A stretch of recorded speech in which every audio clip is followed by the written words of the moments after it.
नमस्कार, आप सभी का स्वागत है। मैं हूं आपके साथ शुभेंदु सिंह। 4 महीने के बाद आखिरकार केंद्रीय गृह राज्य मंत्री अजय मिश्रा टेनी के बेटे आशीष मिश्रा टेनी को जमानत मिल गई है। इलाहाबाद हाईकोर्ट की लखनऊ बेंच ने आशीष मिश्रा को जमानत देने का फैसला किया। यहां आपको बताएं कि आशीष मिश्रा पर लखीमपुर में किसानों को कुचलने का आरोप है, जिसमें 4 किसानों की मौत हो गई और इसके बाद हुई हिंसा में एक पत्रकार समेत 4 अन्य लोगों की जान चली गई थी। आशीष मिश्रा को जमानत मिलने के बाद अब यूपी में सियासत भी इस पर शुरू हो चुकी है और विपक्ष का आरोप है कि बीजेपी किसानों को कुचलने वालों के साथ है। क्या आशीष मिश्रा को जमानत मिलने से विपक्षी पार्टियों को सियासी तौर पर कुछ फायदा होगा या नहीं? एक रिपोर्ट आप देखिए।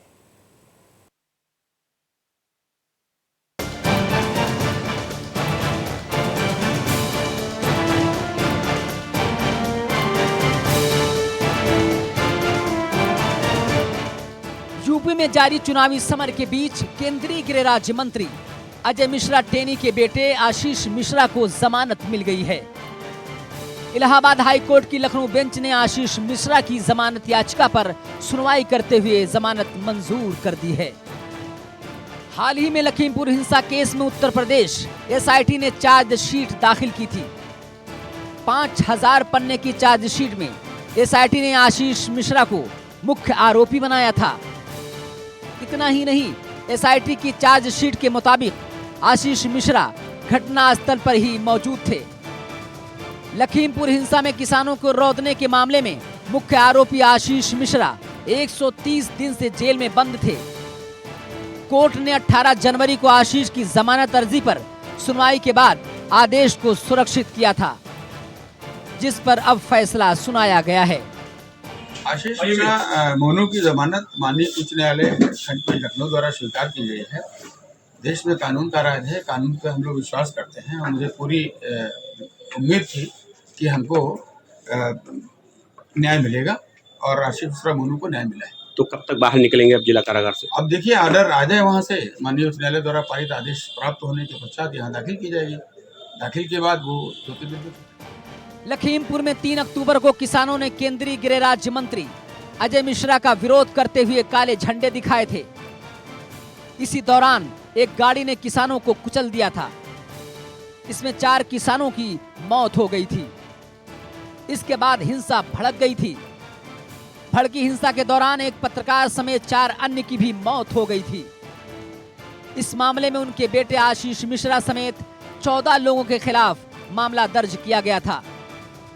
लखीमपुर कांड मामले को लेकर किसानों के ऊपर चलाई गई गाड़ी के मामले में एसआईटी की टीम गठित की गई थी, जिसमें कि 302, 304, 307, 326, 368 सहित तमाम धाराओं में मुकदमे दर्ज किए गए थे। आपको बता दें कि अजय मिश्र टेनी के पुत्र आशीष मिश्र सहित 14 आरोपी बनाए गए थे, जिनको कि गिरफ्तार करने के बाद उनको जेल भेजा गया था और आज लखनऊ के हाईकोर्ट के लखनऊ बेंच ने आशीष मिश्रा को जमानत दी है।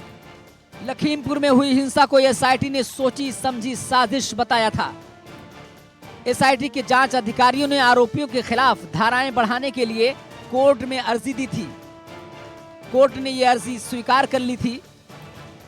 इससे यह साफ हो गया था कि केंद्रीय गृह राज्य मंत्री अजय मिश्रा टेनी के बेटे आशीष मिश्रा और उसके साथियों के खिलाफ दर्ज एफआईआर में हत्या की कोशिश का केस चलेगा। लखीमपुर खीरी के तिकोनिया हिंसाकांड के मुख्य आरोपी आशीष मिश्रा को आखिरकार हाईकोर्ट लखनऊ बेंच से जमानत दे दी गई है। बीती 3 अक्टूबर को तिकोनिया हिंसाकांड में 4 किसानों व एक पत्रकार को रौंदने का आरोप था। केंद्रीय गृह राज्य मंत्री अजय मिश्र टेनी के आशीष मिश्रा पुत्र हैं।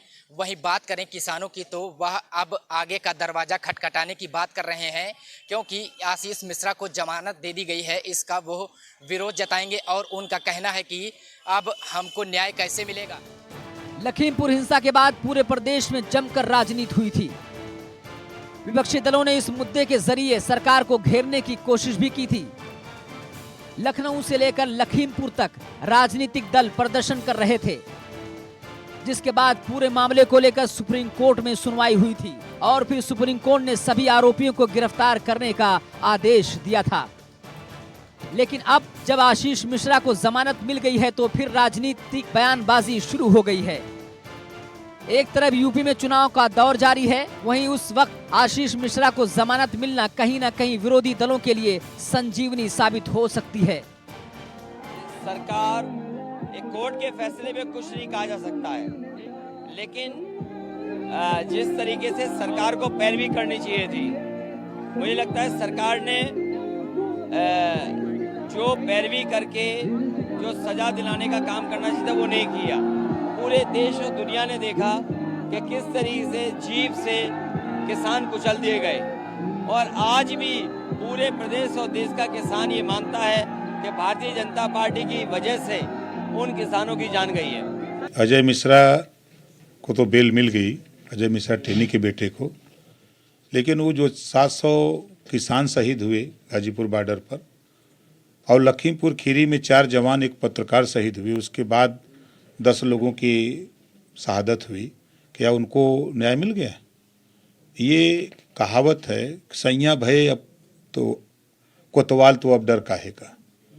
भारतीय जनता पार्टी के गृह राज्य मंत्री के बेटे का सवाल है, और आपने देखा कि पीएमओ दफ्तर जब चुनाव आयोग तलब हो सकता है तो कहीं न कहीं भारतीय जनता पार्टी के जहां स्वार्थ सिद्ध होता है वहां तो उसको बेल मिल जाती है, लेकिन जब भारतीय जनता पार्टी को स्वार्थ सिद्ध नहीं होता तो उसको बेल नहीं मिलती। विपक्ष लखीमपुर हिंसा को लेकर लगातार केंद्र सरकार पर निशाना साधती रही है। विपक्ष केंद्रीय मंत्री अजय मिश्रा को भी कैबिनेट से हटाने की मांग करता रहा है, लेकिन अब चुनाव के बीच में आशीष मिश्रा को जमानत मिल रही है, क्योंकि चुनाव से पहले विपक्ष की कोशिश थी कि चुनाव को किसानों के मुद्दे पर लड़ा जाए। एक तरफ 1 साल चले किसान आंदोलन और दूसरी तरफ लखीमपुर में कार से कुचलने पर 4 किसानों की हुई मौत ने यूपी की राजनीति में हलचल पैदा कर दी थी। और अब ये देखना होगा कि आशीष मिश्रा के जेल के बाहर आने के बाद विपक्ष इसको कैसे भुनाता है। लखनऊ से संवाददाता पंकज मंडल और लखीमपुर से अजय मिश्रा के साथ इंडिया न्यूज उत्तर प्रदेश उत्तराखंड। उत्तर प्रदेश विधानसभा चुनाव के पहले चरण में 11 जिलों की 58 सीटों पर वोटिंग खत्म हो चुकी है और शाम 6 बजे तक यूपी में 57.79% से ज्यादा मतदान हुआ। लोगों में वोटिंग को लेकर उत्साह देखने को मिला और सुबह से ही मतदान केंद्रों के बाहर लंबी लंबी कतार देखने को मिली। पहले चरण में शामली, हापुड़, गौतम बुद्ध नगर, मुजफ्फरनगर, मेरठ, बागपत, गाजियाबाद, बुलंदशहर, अलीगढ़, मथुरा और आगरा जिलों की विधानसभा सीटों पर वोटिंग हुई है और इन सीटों पर कुल 623 प्रत्याशी चुनाव लड़ रहे हैं, जिनमें 73 महिला उम्मीदवार हैं। यानी कि इन 623 उम्मीदवारों की किस्मत अब ईवीएम में कैद हो चुकी है और इनमें से किसे जीत मिलती है और किसे हार, इसका फैसला 10 मार्च को होगा। मतदान सुबह 7 बजे से शाम 6 बजे तक हुआ और कोरोना के चलते वोटिंग के लिए चुनाव आयोग ने 1 घंटे का समय बढ़ाया भी गया। पहले चरण में 623 उम्मीदवारों की किस्मत का फैसला होगा और शाम 6 बजे तक पहले चरण के मतदान में सबसे ज्यादा वोट कैराना में पड़ा, जबकि साहिबाबाद में सबसे कम मतदान हुआ है और आज यूपी में 11 जिलों की 58 विधानसभा सीटों के लिए यह मतदान हुआ है।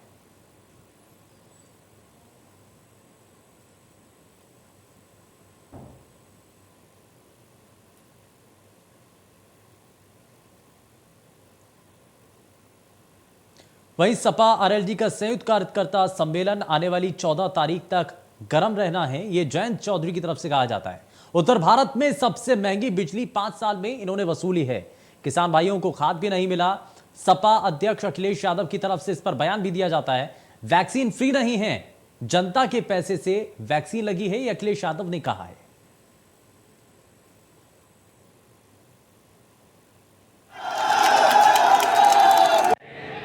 तब से डबल भ्रष्टाचार हो गया है। डबल भ्रष्टाचार का गरीबों को सामना करना पड़ रहा है, चाहे उद्योग वाले हों, कारोबारी हों, उन्हें डबल इंजन की सरकार का सामना करना पड़ रहा है। डबल भ्रष्टाचार हो रहा है और ये डबल इंजन सरकार वाले ऐसे हैं कि एक दूसरे के इंजन के पहिए खोल रहे हैं। ये सरकार बनने वाले नहीं है, क्योंकि जो पैदल पैदल नेता चले थे उन्हें पहले ही गोरखपुर भेज दिया, अपने घर पहुंचा दिया। वो पहुंच गए, घर के नहीं पहुंचे। और जब वोट डालोगे आप, जितना आप हैंडपंप साइकिल के बटन को दबाएंगे उतना जल्दी और ये घर पहुंच जाएंगे। चुनाव के बाद डीजल और पेट्रोल के भाव 6-7 रुपए बढ़ने हैं वो इंतजार कर रहे हैं। इसलिए 8 विधानसभा में से 8 अगर आप गठबंधन के जो रंग हैं सफेद हरा लाल अगर इन्हें जिता के भेजोगे वरना क्या होगा। अभी 13 महीने आप लोग सड़क पे रहे हो। 13 महीने देश का किसान तो ट्रैक्टर से उतरा नहीं है, ट्रैक्टर पे ही रहा है, सड़क पे रहा है। इतने जोर से चल के माता बहनों ने संघर्ष किया।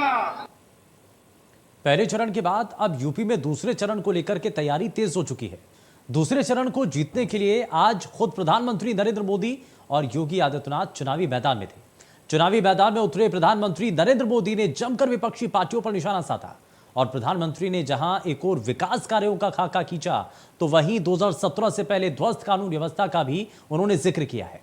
पहले चरण के मतदान के बाद अब यह देखना दिलचस्प होगा कि दूसरे चरण में कौन किस पर हावी होगा।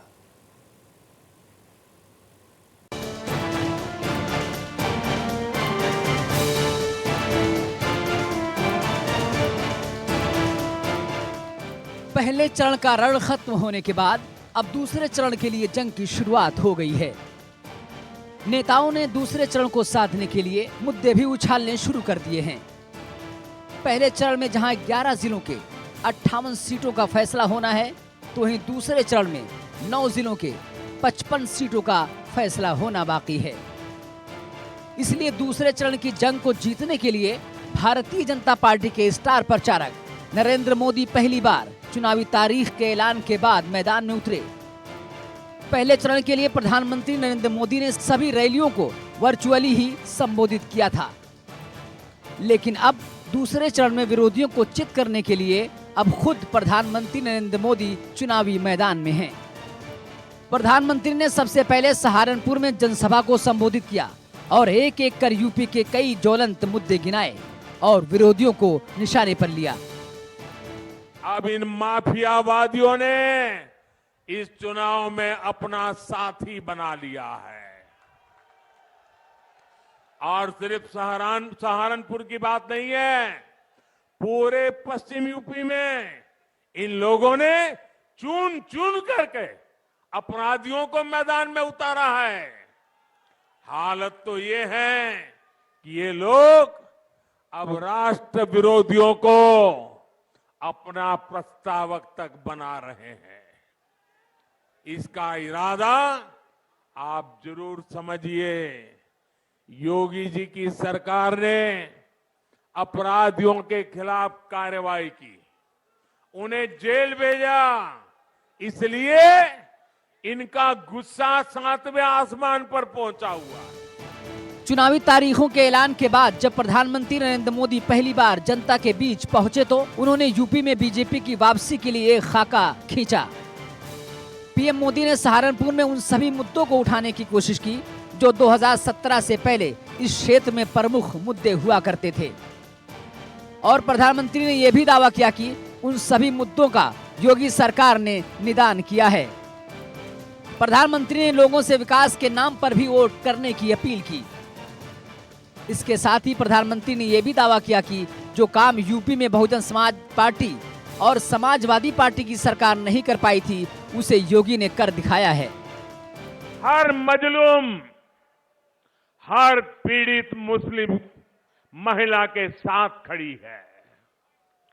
कोई मुस्लिम महिलाओं पर जुल्म न कर सके, योगी जी की सरकार इसके लिए बहुत जरूरी है।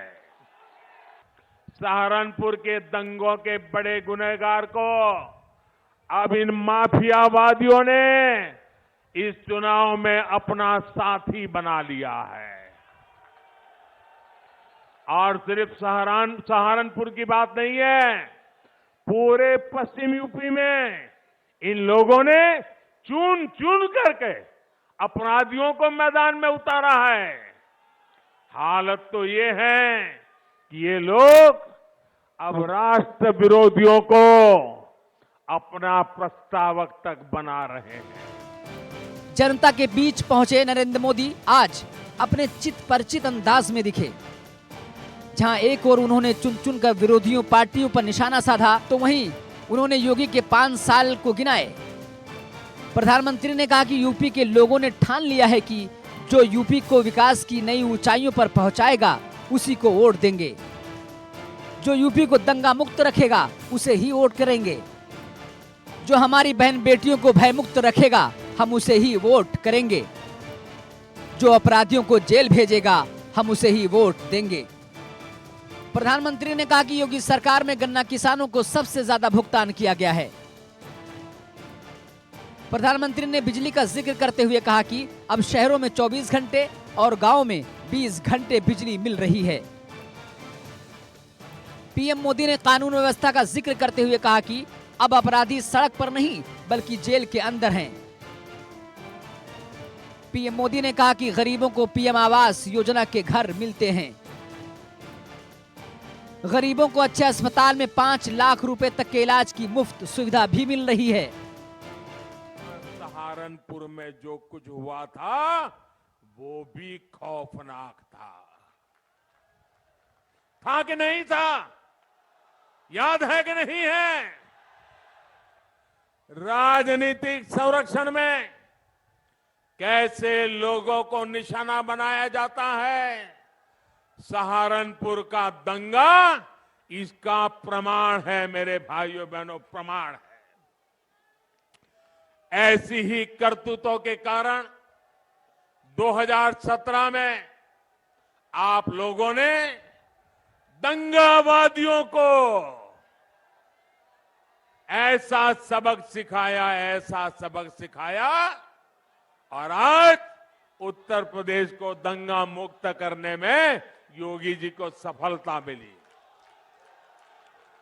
लेकिन मेरे प्यारे भाइयों बहनों, आप ये मत सोचना कि ये दंगावादी लोग सुधर गए हैं। आप मत सोचना ये परिवारवादी सुधर गए हैं। वो तो मौके की तलाश में है। दूसरे चरण को लेकर 14 फरवरी को मतदान होना है, जिसमें से कई हॉट सीट भी शामिल है। दूसरे चरण में कई ऐसे चेहरे हैं जिसके भाग्य का फैसला होना बाकी है। लेकिन दूसरे चरण के लिए भारतीय जनता पार्टी ने नरेंद्र मोदी को चुनावी मैदान में उतारकर यह साफ कर दिया है कि यहां टक्कर कांटे की होनी बाकी है। Bureau report, India news, Uttar Pradesh, Uttarakhand.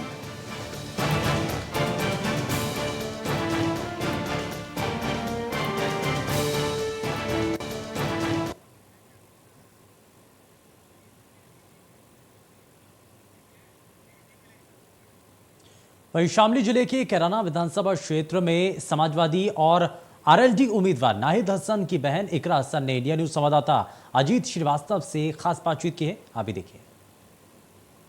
Shamli जिले के कैराना विधानसभा सबसे हॉट सीट बनी हुई है, क्योंकि यहां से हम कहें तो मृगंगा सिंह जहां बीजेपी से उम्मीदवार हैं, तो वहीं यहां पर हम कहें तो मुनव्वर के बेटे नाहिद हसन, वो अभी जेल में, लेकिन उनकी बहन इकरा हसन यूएस से आकर उनके लिए लगातार प्रचार प्रसार कर रही है।